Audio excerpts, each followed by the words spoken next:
Hace unos días nosotros vimos una rueda de prensa en la que se dieron informaciones importantes sobre las casas de acogida para las mujeres maltratadas, pero hubo una información en particular que nos pareció extremadamente dolorosa y por eso quisimos invitar a la directora de CONANI, quien nos acompaña en el día de hoy, Paula Disla, bienvenida. Bienvenida, Paula, querida. Muchas gracias. Y me refiero, Paula, a la información de la cantidad de niñas embarazadas producto de una violación que están en los albergues de CONANI. Y queríamos hablar específicamente sobre esa situación. Bienvenida nuevamente. Muchísimas gracias. Gracias, María Cela, Diana. La verdad que es una noticia, por un lado, sumamente triste, tener que tener acciones públicas y políticas para resolver esta situación porque son tantas y tan alarmantes. Nosotros, ahora que hemos constituido lo que es el Gabinete de Niñez y Adolescencia, que preside la primera dama, hemos ajustado algunas acciones. Nunca se había trabajado directamente lo que es el abuso sexual que genera el embarazo adolescente, porque cuando decimos embarazo adolescente, estamos como tapando a alguien que creó un daño muy grande a una persona. Sí. Entonces, en este momento no estamos hablando de los dos noviecitos que tuvieron relaciones y la niña y la adolescente quedó embarazada. Estamos hablando de abuso sexual, de niñas abusadas. Son adultos. Cualquier persona 5 años mayor que esa menor de edad. Así es, pero generalmente son Mucho 10 mayores. años mayores. O sea, hemos encontrado casos de un señor de 85 años. No, Dios mío. Entre Bueno, las niñas que ustedes tienen. No, dentro de la que tenemos, gracias a Dios, no, pero en las estadísticas, en los estudios de la Junta, por ejemplo, cuando han sido inscritas con lo que se llamaba matrimonio, que es la dispensa, hemos encontrado un caso con un caballero de esa edad. Pero cuando tú ves una niña de 12 años y un hombre de 21, que es un muchacho joven, pero es un abusador, pero le lleva 9 años. Un muchacho mayor. Claro. Entonces, al constituir gabinete, fuimos revisando y evaluando, sobre todo por una necesidad muy imperante en todo el equipo, pero sobre todo de la primera dama, que también hay que darle su voto en este punto, que ha sido como tan insistente en mirar a las niñas desde el punto de vista de niñas. Entonces encontramos que podíamos, a través de una construcción que heredamos, monstruosa, enorme, podíamos crear una parte para poder atender estos casos, no como hogar de paso. El hogar de paso van unos 6 meses por atención, por protección, pero ya una casa de acogida es donde van por mayores condiciones como el maltrato de la pareja, de la propia familia y también del mismo entorno donde las niñas viven, que muchas veces es en casa donde las mandan a ayudar, todavía se usa para criarlas y terminan las niñas siendo abusadas en todo el sentido. Y es el embarazo el resultado de la mayor alarma. En estos 8 casos que tienen ustedes, porque ustedes adaptaron, por lo que estuve viendo en la noticia, hasta 24 lugares o 24 camas para recibir niñas que no solamente estuvieran embarazadas por abuso, también que tuvieran una situación especial con su embarazo, problemas de salud, incluso obstetricia pediátrica, que nunca había escuchado esa especialidad, que es una nueva para No, es que países, debería darnos vergüenza que lo necesitemos. Claro, para países donde haya niñas embarazadas, que no debería ser. Pero en esos 8 casos en particular, ¿ha habido acción por parte de la Procuraduría General de la República? Porque reconocido el abuso, reconocido en la comunidad también, como decían ustedes en la noticia, y actuando la Procuraduría, porque dicen que están actuando en conjunto con estos casos. ¿Ha habido casos de persecución de esos abusadores? Porque aquí el problema es que siempre es la niña, el problema de la niña, y aquello se deja a un lado. Mira, el sistema de protección es un conjunto. Nosotros trabajamos los casos de la casa de acogida, se trabajan con orden de protección que emite la Procuraduría. Significa que esas niñas ya van con una orden producto de una denuncia formal.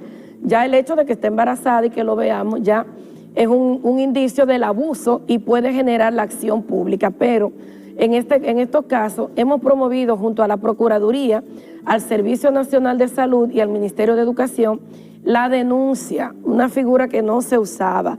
Los médicos, los centros médicos, los profesionales de la medicina, en la mayoría de los casos, no denunciaban cuando le llegaban las niñas embarazadas.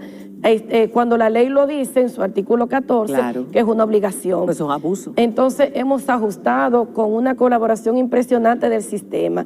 El director del Servicio Nacional de Salud inmediatamente hace circular la orden de que el abuso tiene que ser denunciado. El Ministerio de Educación también se aperturaron las escuelas. ¿Cómo están llegando nuestras niñas y nuestros niños también? Entonces esto ha generado denuncia y ha generado una mayor acción de la Procuraduría, que ha llevado una mayor acción al CONANI para la protección de estos niños, niñas y adolescentes. Paula, vamos a ahondar un poco más en el proceso que viven estas niñas.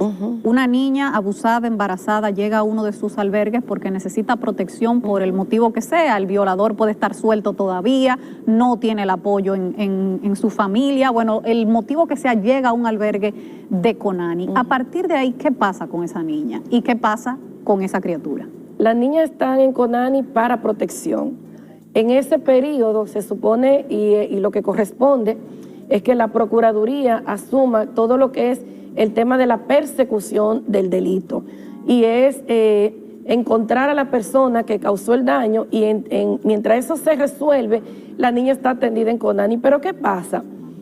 Muchas veces hay daños colaterales, hay daños que no solamente ha sido el abuso sexual, hay otro tipo de abuso en la familia, como la negligencia, sí, donde las maltratan físicamente, no las han atendido. No han ido a los médicos, no han recibido atenciones médicas. No están estudiando, pero también hay abuso social y hasta del Estado, porque comunidades como, por ejemplo, en nuestro sur profundo, 26% en Asua y un 23.5% de niñas embarazadas en todo el país.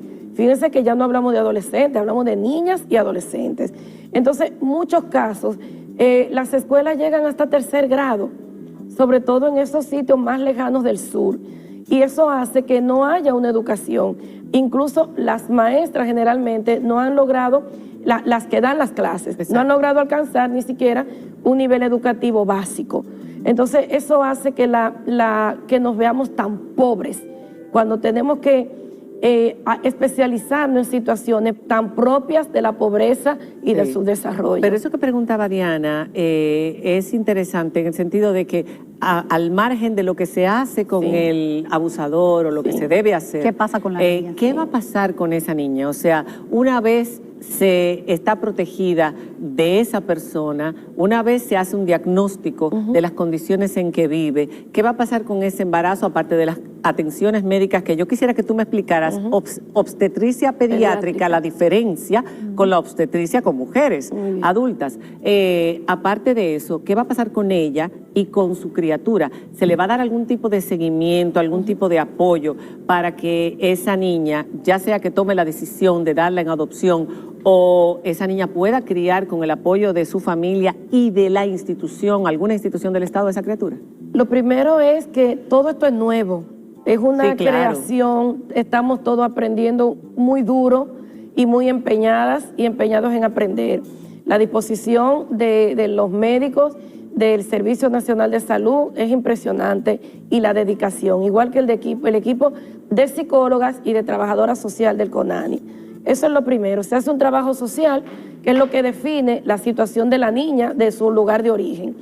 Se explora familias extendidas, que son tíos, madrina, la abuela, si tiene las condiciones, si tiene el interés de que la niña pase a esa casa, si la casa donde viven sus padres no tiene las condiciones, o si la situación ocurrió en este hogar provocado por un tema de mala atención. Muchas veces el mismo entorno las acoge nuevamente, pero otras veces las propias niñas, por un tema de baja autoestima, de vergüenza, no quieren volver. La atención psicológica y psiquiátrica es inminente también. Es parte de lo que se nos ha organizado como un equipo multidisciplinario, sí, en temas no solo de salud, sino de lo que es desarrollo integral, nutricional, sí, llegan con bajo peso. Por ejemplo, tuvimos un caso de una niña que en la comunidad decían que tenía 32 semanas. Cuando hicimos una visita de trabajo social y estaba atendida en su comunidad, podía quedarse ahí. Pero cuando vimos, la trajimos a un chequeo, tenía 37 semanas y debía parir ya. De dar a luz. Entonces duró la semana que le faltaba pasándose suero, vitaminas y otras necesidades que presentó. Y me imagino que en casi todos los casos es cesárea, porque el cuerpecito de una niña no está preparado para parir. Pediátrica. Por eso la obstetricia pediátrica. Un parto tiene que estar una pediatra, porque es una niña. Cuando una niña o una adolescente pare o queda embarazada, no se convierte en mujer, sigue siendo niña. Exactamente. Hay un datico muy curioso. Me pedía una de las colaboradoras, no deje de decirle a María Cela el impacto que tiene en nosotros con este caso, el tema de los juguetes. Cuando esas niñas llegan, esa niña que llegó con 37 semanas, queríamos complacerla, ñoñarla un poco, llegó muy golpeada. Y le decimos, pero pide algo que tú quieras, ¿qué se te ocurre? Y ella dice, un peluche. Ay, Dios mío, Pablo. Pero es que un peluche piden todas las niñas. Claro. Pero eso es un cuadro desolador. Una niña con una barriga de este tamaño y un peluche. Pero un cuerpo, una barriga que cuando tú la ves es como si no le perteneciera. Claro, no pertenece. Pero es que no le pertenece. No le pertenece. De hecho, el embarazo es fruto de una relación forzada. A jugar ella como una criatura que la convierte en un muñeco. Por eso decía yo, existe, se promueve, porque aquí hay muchas parejas que no han podido tener hijos. Se promueve también la opción de que la niña pueda dar la criatura en adopción, porque eso sería importante. De hecho, en otros países ocurre con este tipo de casos y de jovencitas que dan a sus hijos en adopción en las instituciones donde son acogidas, y de ahí muchas familias, ustedes tienen muchos niños que no tienen padres, pero muchas familias con un bebé recién nacido a veces adoptan más fácil. Nosotros no damos la opción a las niñas de ninguna de las opciones que hoy se han convertido en 3 causales, porque no, protocolarmente, eso no ha sido parte de lo que se ha estilado. Sin embargo, pero Paula, espérate, eso que acaba de decir Paula es importantísimo, porque muchas personas, y tú lo ves por redes sociales y tal, dicen, si no lo quiere a la criatura producto de una violación, que lo den adopción, y por lo que tú estás diciendo, eso no es tan fácil. No es tan fácil, pero ¿qué pasa? Primero, a las niñas no se les pregunta si los quieren tener, lo tienen. O sea, las niñas llegan embarazadas y cuando le preguntamos, cuando surge, nosotros no podemos intervenir ahí. Cuando surge la pregunta, realmente ellas en muchos casos no quieren tenerlo. Por eso el cuerpo se aleja más, porque hay la comprensión de lo que no le corresponde. Psicológica ni emocionalmente. Están en una etapa de comprender lo que les pasó, porque no entienden el momento en que están. Y lo de la opción de entregarlo en adopción, ha habido la opción, hemos tenido casos de no niñas que han estado bajo nuestra custodia, sino en sus hogares, en sus comunidades, que acompañadas del apoyo de su familia han llevado a sus bebés. Pero luego ha ocurrido que tienen curiosidad por saber cómo está su bebé. Entonces, no es tan fácil desprenderse, y nosotros entendemos que es tan fácil, tan difícil decidir tenerlo como no tenerlo. O sea, la pregunta, el cuestionamiento para estas niñas, para un adulto, para una adulta, imagínense para una niña que no está formada para opinar, para tomar sus propias decisiones, o por lo menos para participar de sus propias decisiones. Si queremos caminar hacia allá, encontrar técnicamente la forma de ayudar a que lo que hayan decidido, porque es una obligación del Estado, se pueda realizar, porque en otros países, bueno, y aquí mismo se separa, la legislación hace que ya no puedas tener ese acceso a esa criatura, y le da la oportunidad a esa niña de crecer como niña, ya a partir de esa experiencia y de desarrollarse, de estudiar y de luego un día tener sus hijos con conciencia. Y eso también debe irse acompañado de tratamiento psicológico y de formación, porque si no, muchas van a volver a embarazarse una vez vivida la experiencia. Nos pasó, recién tenemos 8 meses y tenemos un caso. Es nuevo, esto es la primera vez que el CONANI hace esto. Y nos llegó un caso de una niña de 14 años que quería entregar a su bebé. Ella tenía 8 meses cuando la conocimos. Le dimos acompañamiento médico, de todo el acompañamiento psicológico, trabajo social a ella, a la mamá y a la abuela, que todas habían sido madres adolescentes. Y cuando la niña da luz, que lleva el bebé, luego la niña se arrepiente, pero ¿qué pasa? Para nosotros no nació una niña, había 2 niñas que cuidar. Eran 2 niñas, y nosotros obviamente. tenemos 2 niñas en protección, una niña de 15 años ya y una bebé de unos ya 6 meses. Entonces, las 2 tienen un programa de cuidado, una en una familia de acogimiento, porque como tú dices, un bebé recién nacido es una figura, una persona muy, muy querida cuando llega a una familia que no ha tenido hijos.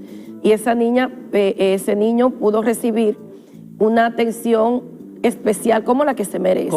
Pero la otra niña también, porque nosotros tenemos que resarcir y restituir derechos, porque lo que el Estado no le proporcionó antes de los 14, que no se convierte en una condena eterna. Y entonces estamos trabajando con esa niña, apoyada por las organizaciones sin fines de lucro, que pueden tener espacios donde se puedan relacionar más sanamente y al mismo tiempo acompañada de su familia. Mira, es un trabajo extraordinario, aparte de que esas casas, la mayoría son para la protección de mujeres que son víctimas de la violencia, pero ese aspecto que ustedes pueden desarrollar ahora podría cambiar la vida de muchas niñas y adolescentes que han sido abusadas en un futuro. Enhorabuena por ese trabajo que están haciendo. Paula, la mejor incumbente para Conani que yo he visto. Bueno, hay muchas que han hecho un gran trabajo, otras no, pero definitivamente una persona que tiene un nivel de responsabilidad, una capacitación y un amor por los niños impresionantes, lo ha demostrado a lo largo de toda su vida. Bueno. Enhorabuena, Paula. Gracias. Y ojalá que eso siga dando frutos, ese trabajo.